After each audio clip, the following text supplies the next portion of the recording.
Hello everyone, welcome back to my channel for a new unboxing and review. After some Star Wars reviews, today it's a DC Comics unboxing and review. And yes, I'm wearing a Shang-Chi t-shirt while I'm doing a video about Batman. I know. So today's unboxing and review is Batman from the Dark Knight Trilogy, and it's a DX figure. It's actually my first DX figure, so I can't wait to open this. First, let's talk about the box.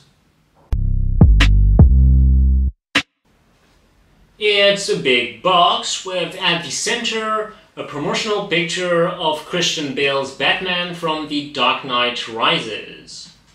Then you have the logo of the Dark Knight Trilogy, the name of the figure, and the number of the DX, which is DX19. Then on the side you have once again the logo of the Dark Knight Trilogy. Same for the back. You also have the information about the product as usual.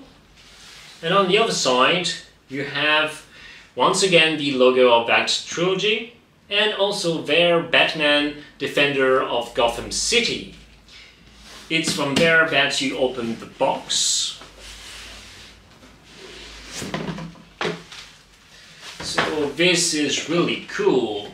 Since it's a DX, you also get a keychain with the logo of Batman and there written the number of the DX.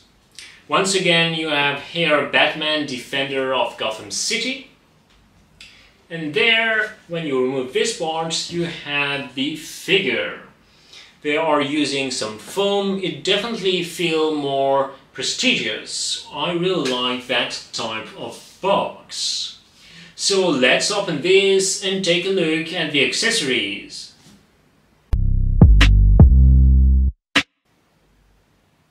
It comes with plenty of accessories to recreate its different scenes from The Dark Knight Rises and The Dark Knight, since his costume is the same in both movies. It's a big display base, same one as Wonder Woman Golden Armor, with a nice nameplate featuring the Dark Knight logo, and just like on the box, it's written The Dark Knight Trilogy. The difference with the Wonder Woman display base is that on top of the base, here they added an environment piece of New York. It's a sidewalk with 2 steps and some snow around it, which means it's from the final battle in The Dark Knight Rises. Plus, for the cool effect, you have the bat symbol marked on the first step. I love this. It definitely takes some space, but I'm fine with it because it's a really cool base. I wish they had kept the LED light-up feature for the base here, but they didn't keep it for Wonder Woman either.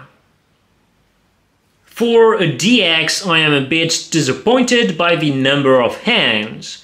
You only get 6 hands. I think they could have done better on that side. So, you get 2 fist hands,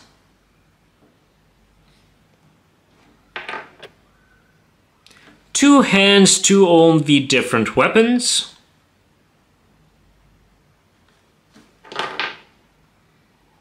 one open hand,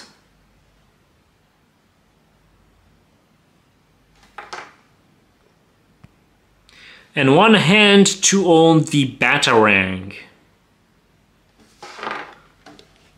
You have 3 batarangs. They used a dark gold paint, and you also have 2 mini-mines.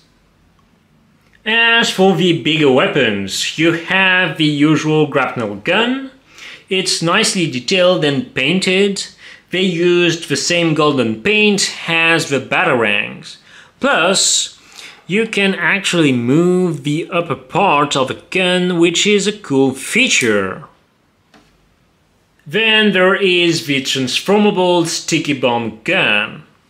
It doesn't look like much like this, but when you move the different parts, you can assemble that gun. Here we go, like this.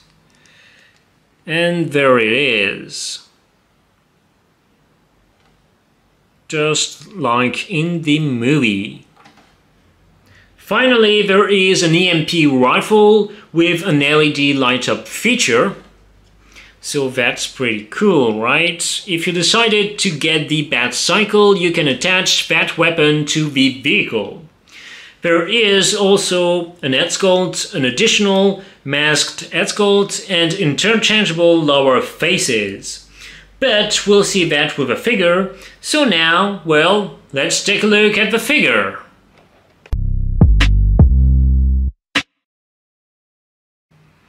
I really love the Dark Knight trilogy, and when they first made Hot Toys figures from these movies, I wasn't collecting Hot Toys yet.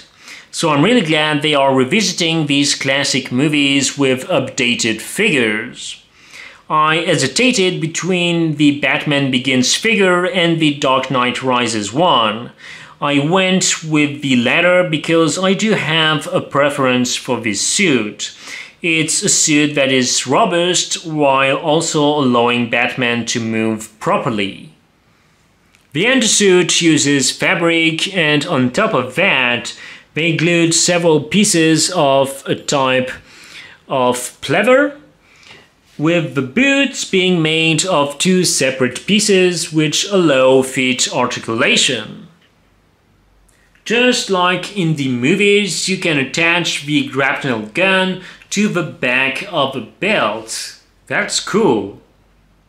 The torso uses soft plastic, while the breastplate uses another type of plastic. The gauntlets and pauldrons both use plastic as well. Be careful with the gauntlets because these parts are really sharp. Considering the type of materials they used for the costume, I recommend being careful when you display your figure. Don't let it in the same action pose for a long period of time, otherwise it's going to be problematic. The cape is really big, but same as Batman from Justice League, there are no wires inside, so you simply cannot pose it, which is a shame. But good news for Batman from the Batman, the cape will have wires, so at least we'll be able to have a possible Batman cape. You have two different masked head sculpts. The first one features separate rolling eyeballs, which is a better system than the interchangeable eyes of Batman from Justice League. Because here you can really have him look any way you want. Separate rolling eyeballs are simply the best feature. And just like Mole, the head works with a magnet, which is the way to do when you have separate rolling eyeballs. It's easier to remove the head and then move the eyes. Moreover, there are 4 different lower faces that recreate iconic Christian Bale's expressions. You have the neutral expression, the slightly open mouth, the speaking mouth, and the angry mouth. He has special expressions, and I love how Hot Toys were able to recreate his expressions. That's Christian Bale right here. The second masked head sculpt features an LED light-up feature for the eyes, and the lower faces can also be used for this one. Light-up function is always a cool feature to have. In terms of articulation, the head itself is limited. You can look up, slightly look on its side, but that's it. If you want head articulation, you need to use the neck. There you can look on each side, slightly up and slightly down. But that's actually realistic since it's pretty much like that in the movie, and why they also included rolling eyeballs. Then you have the Bruce Wayne Headsculpt. It was made by Yuli Choi, Yeon Sun-jian, Tayo Kang, Da-in Jiang, and it was painted by Ji Seong. Hot Toys has assembled a super team for this Headsculpt, and the results are exactly what you would expect from these sculptors. This is a perfect Christian Bale Headsculpt. It is amazing. That's Bale right here. It is as realistic as it gets. I have no complaints here. They chose a serious expression which works for Bruce Wayne. The head and the neck are just one piece, which means it looks better, but the articulation is limited. You can move the head on each side, and it can also slightly look up and look down. As for the rest of the body, you can move the shoulders like this. The pauldrons will move with the shoulders, but they are attached to the breastplate. Then you can move the elbows like this. You can move the hands. Then you can move the legs like this. And you can also move the feet. I'm not putting too much pressure on my figure, but if you want to push the articulation a bit further, it's at your own risk. So now let's see some poses.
This DX figure is definitely worth it for fans of the Dark Knight trilogy.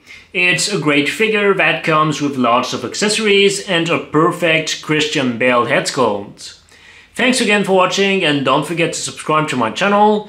Bye!